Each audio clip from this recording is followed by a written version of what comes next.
Hello students, now welcome in this class, English Literature, class 10th. I send you chapter first explanation video. So now today we will learn about two poems, that is Dust of Snow and Fire and Ice.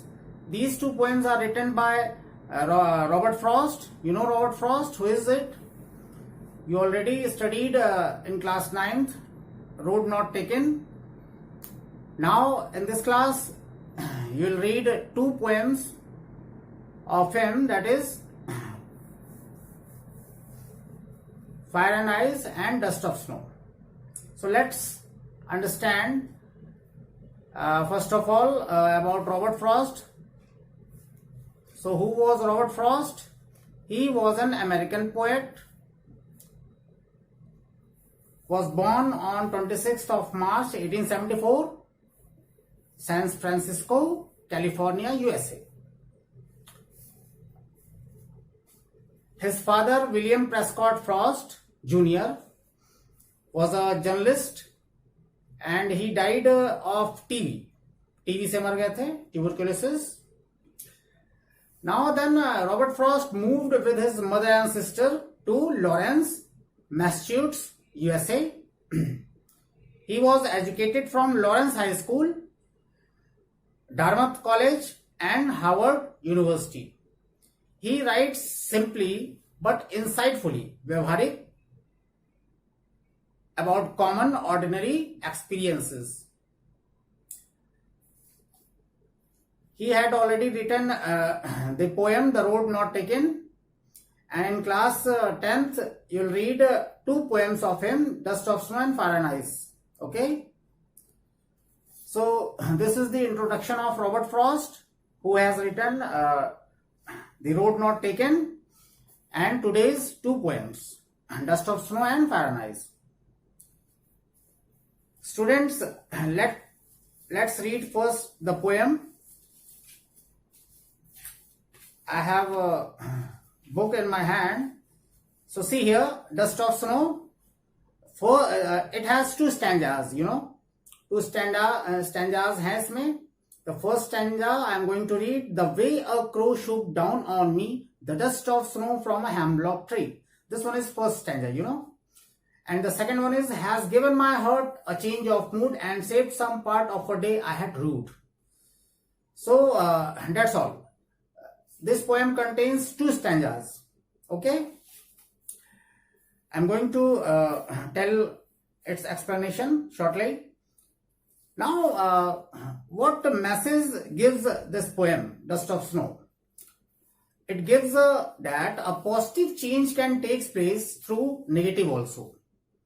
एक positive change negativity के जरिए आपको दे सकता है, यानी गलत चीज के जरिए, गलत बात के जरिए एक अच्छी बात मिल सकती है आपको. The little thing can bring this big change in life. छोटी सी चीज आपको आपके जीवन में एक बड़ा बदलाव ला सकती है. सिंपल एक्ट ऑफ काइंडनेस, दयालुता का, दया का जो एक छोटा सा काम है, डन कैन इंस्पायर अदर्स. अगर कोई छोटा सा काम दया के भाव से किया जाए तो वो दूसरों को इंस्पायर यानी प्रेरित करता है.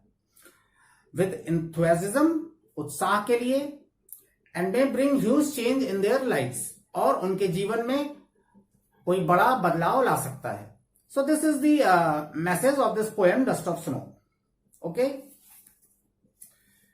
Now in this poem some devices are used. Poet कुछ डिवाइस यूज करते हैं. ऑलरेडी फेमस है, जहां ना पहुंचे रवि वहां पहुंचे कवि. तो पोएम में जितनी भी बातें कही रहती हैं या पोएट कहते हैं, उससे कहीं ज्यादा गहराई में उनकी बातें रहती हैं. कहते हैं कुछ शब्दों का यूज करके और उसका मतलब बहुत विशाल होता है, गहरा होता है. सो इस पोएम में सिंबल्स यूज किए जाते हैं. तो सिंबोलिकली अगर देखा जाए तो इट हैज डीपर मीनिंग, है ना. प्रतीकात्मक रूप से अगर देखा जाए तो इस पोएम का बहुत गहरा मतलब निकलता है। It expressions the significance of smaller things. इसमें इस पोएम में छोटी चीजों का महत्व बहुत ज्यादा बताया गया है, which impact our thought for future. Future के लिए हमारे विचारों पर प्रभाव डालता है। The poet is standing under a hemlock tree. अब देखिए क्या है कि पोएट एक हेमलॉक ट्री के नीचे खड़ा है। What is hemlock tree? Kind of poisonous tree, धतूरे का पेड़ इसको कहते हैं हिंदी में। तो हेमलॉक ट्री बहुत ही छोटा जहरीला पेड़ होता है, सॉरी, एंड इसमें छोटे छोटे सफेद फूल लगते हैं। इसको हेमलॉक ट्री यानी धतूरे का पेड़ कहते हैं।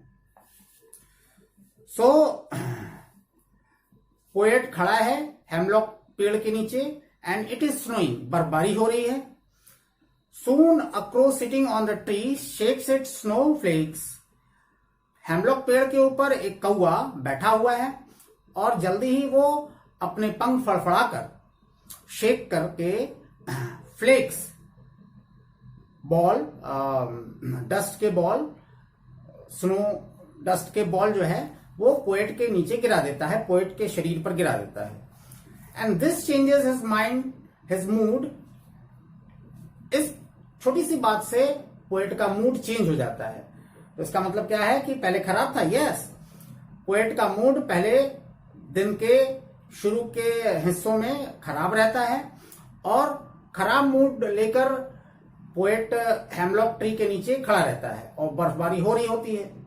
और जब कौवा बर्फ के धूल को, डस्ट को या फ्लेक को, बर्फ के गोलों को जब पोएट के शरीर पर गिरा देता है तो इस छोटी सी बात से पोएट का जो मूड पहले बहुत ऑफ था वो ठीक हो जाता है। तो इसमें यही बात कही गई है।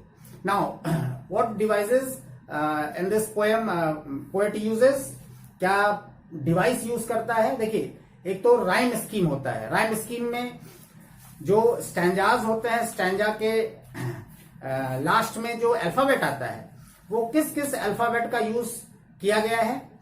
यानी फर्स्ट स्टैंजा के फर्स्ट लाइन में देखिए क्रो है और दूसरे में मी है, तो दोनों मैच नहीं कर रहा है। इट मीन्स कि जो लास्ट वर्ड है फर्स्ट स्टैंजा के फर्स्ट लाइन का जो लास्ट वर्ड है और सेकंड लास्ट वर्ड है, पहला और दूसरा, दोनों की जो लय है, ताल है, नहीं बैठ रही है। एक क्रो आ रहा है, दूसरा मी आ रहा है, तो ये दोनों जो है सिमिलर नहीं है।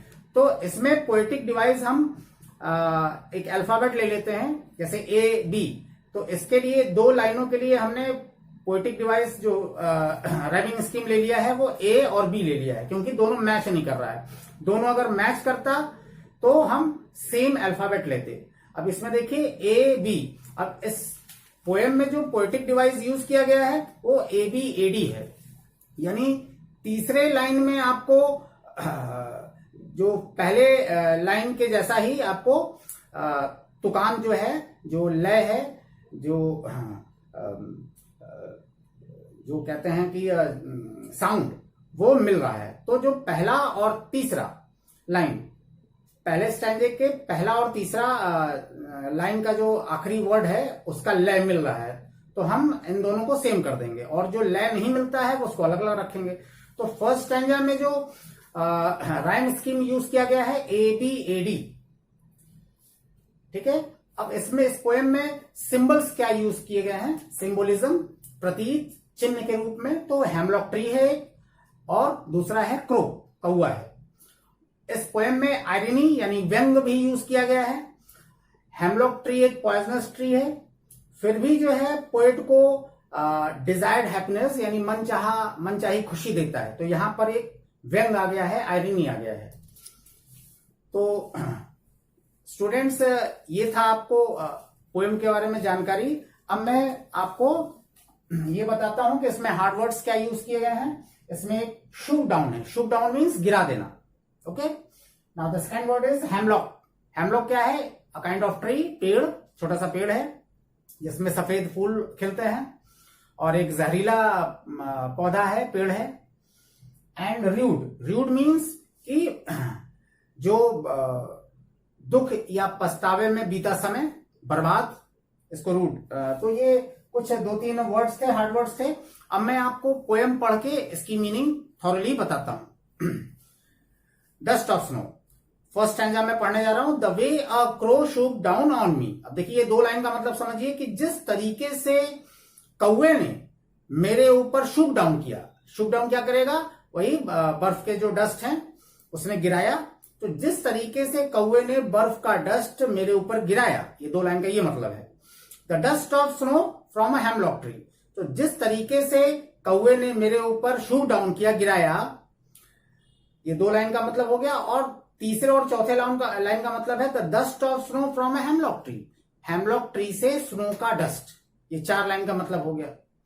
अब देखिए नेक्स्ट स्टैंजा में पढ़ने जा रहा हूं। Has given my heart a change of mood. इन 2 लाइनों का मतलब है कि जिसने मेरे दिल को दिल में मूड को चेंज कर दिया, यानी मेरे दिल को आराम मिला, मेरे दिल को चैन मिला, और इस वजह से मेरे मूड को इसने चेंज कर दिया, मेरा मूड चेंज हो गया। इन 2 लाइनों का ये मतलब है। और सेकंड स्टैंडा का तीसरा और चौथा लाइन में पढ़ने जा रहा हूं। And save some part of a day I had rued. और इसने बचा लिया कुछ हिस्सा दिन का जो मैंने अब तक खराब कर दिया था। खराब किस लिए कर दिया था? बिकॉज मैं पछतावे में था किसी बात से, मेरा मूड ऑफ था, और अब मेरा आगे का जो दिन के आगे का जो समय रहेगा वो बढ़िया हो जाएगा। तो स्टूडेंट्स आपने देखा कि ये 2 स्टैंजों का ये मतलब है। मैं इसका क्वेश्चन आंसर और जो दूसरे जो डिस्क्रिप्शन है वो मैं आपको भेज दूंगा। आइए अब हम पढ़ते हैं second poem. Second poem is fire and ice. ये समझ लेते हैं। अब फायर एंड आइस का मैसेज क्या है, इसको भी सेम वही रॉबर्ट फ्रॉस्ट ने लिखा है, तो उनके बारे में बताने की जरूरत नहीं है। तो it is a symbolic poem. इसमें भी सिंबल्स का यूज किया गया है, जिसमें पोएट डिस्कस करता है the destructive features of human emotion, यानी मानव के इमोशन यानी भावनाओं की विनाशकारी चीजें, फीचर्स इसमें डिस्कस किया गया है। मानव जिस तरह से अपने इमोशन में आकर, जिस तरह से अपनी डिजायर को लेकर आगे बढ़ता जा रहा है, इससे इस पृथ्वी का विनाश संभव हो सकता है, ये कहा जा रहा है। He uses the symbols of fire and ice. Poet ने फायर